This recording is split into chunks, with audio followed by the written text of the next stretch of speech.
Assalamualaikum warahmatullahi wabarakatuh. Perkenalkan saya Delvi atas NIM 17211012 dari Prodi Ilmu Aktuaria. Di sini saya moderator dan sekaligus salah satu pembawa materi.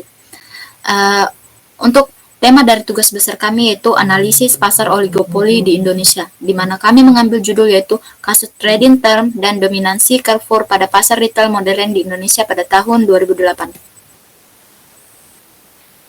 Di mana tugas besar kami ini ada 5 orang, yaitu yang pertama ada saya sendiri, Delvi atas NIM 17211012, ada Erlisa Nazariatul Faida dengan NIM 17211015, ada Fortu Wemen Pelambanua dengan NIM 17211016, dan ada Mazul Hanifa dengan NIM 17211021, dan yang terakhir ada Sulindah Permatasari dengan NIM 17211034. Dari tugas besar kami menarik latar belakang yaitu industri retail perlu mendapat perhatian setelah pasar modern mulai mendominasi pasar retail di Indonesia. Industri retail dimulai dengan datangnya Carrefour ke Indonesia pada tahun 1998. Masuknya Carrefour ini sebagai bagian dari paket International Monetary Fund atau IMF atau yang biasa disebut dengan organisasi internasional yang menangani masalah keuangan ketika bantuan finansial di Indonesia. Terdapat praktek-praktek bisnis modern mulai dipraktekkan penerapan minus margin dalam syarat-syarat perdagangan antara Carrefour dan pemasok barang.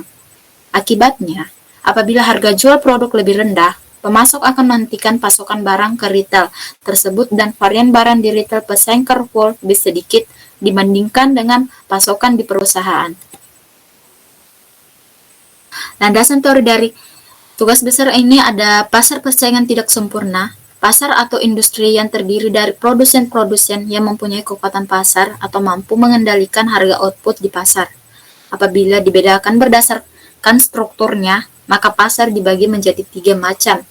Yang pertama, pasar persaingan sempurna, dan kedua, pasar persaingan tidak sempurna, dan yang ketiga ada pasar monopoli. Oke, selanjutnya akan dijelaskan oleh teman saya, dipersilakan. Oke, saya akan menjelaskan tentang konsep pasar oligopoli. Pasar oligopoli adalah suatu bentuk pasar persaingan tidak sempurna di mana penawaran satu jenis barang dikuasai oleh beberapa perusahaan. Next.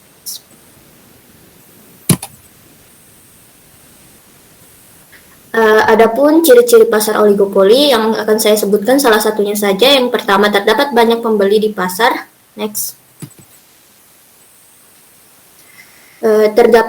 Adapun jenis-jenis pasar oligopoli, yang pertama pasar oligopoli murni, yang kedua pasar oligopoli dengan perbedaan. Next. Adapun kebijakan mengatur pasar oligopoli, yang pertama itu adanya efisiensi dalam menjalankan kegiatan produksi, yang kedua persaingan antara perusahaan. Next.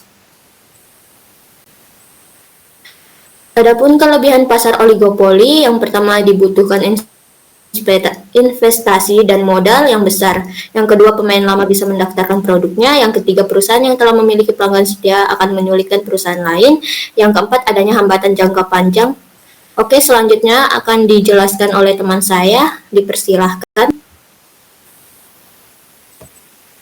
Selanjutnya, untuk landasan teori berikutnya adalah lembaga yang mengawasi terhadap persaingan usaha yang disebut dengan Komisi Pengawas Persaingan Usaha atau KPPU yang berdasarkan pada Undang-Undang Nomor 5 Tahun 1999 yang bertugas untuk mengawasi persaingan usaha yang tidak sehat.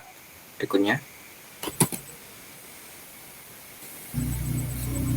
Nah, di sini ada beberapa 8 hal yang diharapkan dilakukan oleh dengan adanya dibentuk dari lembaga KPPU berikut. Demikian. Selanjutnya, landasan teori berikutnya adalah sejarah bagaimana Carrefour International terbentuk pada 3 Juni 1997 di Nancy, Prancis oleh Marcel Fournier dan Louis Deforest. Selanjutnya, di tabel pertama kita bisa melihat bagaimana perkembangan dari gerai Carrefour yang ada di Amerika, khususnya di 4 negara berikut yaitu Argentina, Brazil, Kolombia, dan Republik Dominika. Dan tabel kedua di mana perkembangan dari Carrefour yang ada di Asia, di mana untuk Indonesia sendiri pada 1998 terdapat jumlah gerai 66, hipermarket 62, dan supermarket sebanyak 4.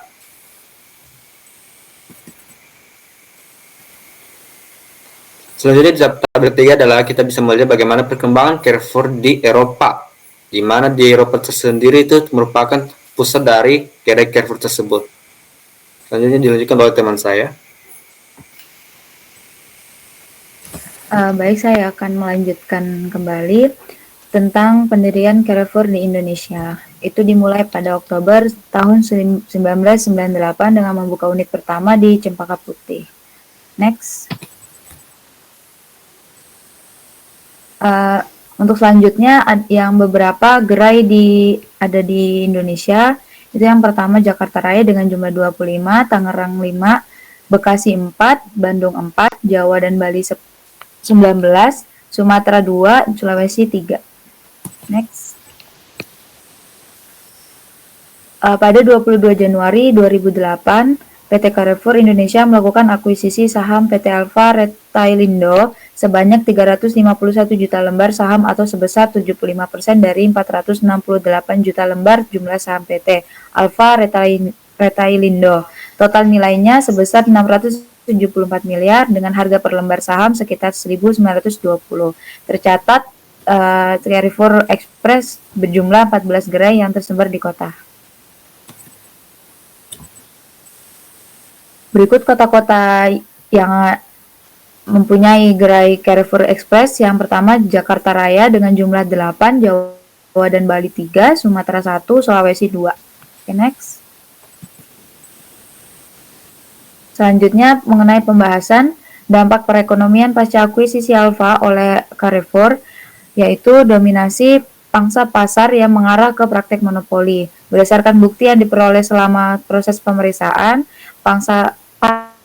pasar Carrefour diketahui meningkat menjadi sebesar 57,99% pada tahun 2008 pasca akuisisi Alfa yang sebelumnya sebesar 48,30% pada tahun 2007 pada pasar upstream sehingga secara hukum memenuhi kualifikasi menguasai pasar dan posisi dominan. Oke, selanjutnya bisa dilanjutkan oleh teman saya. Pembahasan presentasi dari pendapatan tersebut dapat dilihat pada tabel berikut. Penggantian nama gerai Alfa Supermarket menjadi Carrefour memberikan peluang besar bagi retail multinasional tersebut untuk memonopoli pasar retail di Indonesia.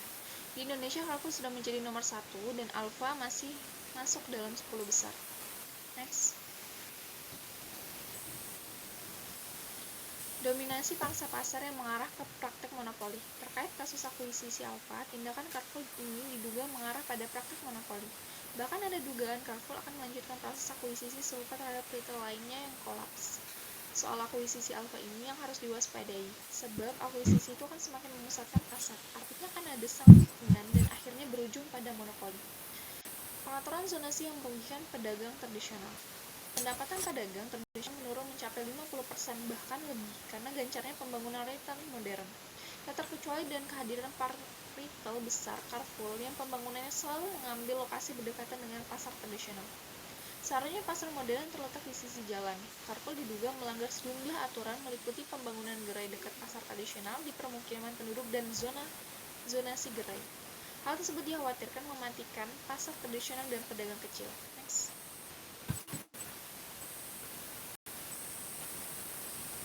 Trading term yang merugikan pemasok. KPPU menemukan indikasi yang penyimpangan monopoli dengan kenaikan biaya yang ditanggung pemasok lebih tinggi 120% setelah akuisisi PT Carrefour di Indonesia terhadap PT Alfa Retailindo Tbk. Kesimpulan dari materi yang telah kami presentasikan yaitu 1. Belum adanya UU yang mengatur usaha retail akan menyuburkan praktik monopoli yang dilarang dalam UU Nomor 5 Tahun 1999 Pasal 17 Ayat 1. 2. Belum efektifnya pemberlakuan peraturan pemerintah dalam Pasal 10 Perda Nomor 2 Tahun 2002 yang mengatur jarak tempat usaha satu dengan yang lainnya, terutama zona antara pasar tradisional dengan pasar modern. Ketiga, Carrefour menggunakan posisi dominan baik secara langsung maupun tidak langsung untuk menetapkan trading term dengan tujuan mencegah atau menghalangi pemasok untuk menetapkan harga lebih rendah pada persaingan. Dan hal ini melanggar UU Nomor 5 Tahun 1999 Pasal 25 Ayat 1A.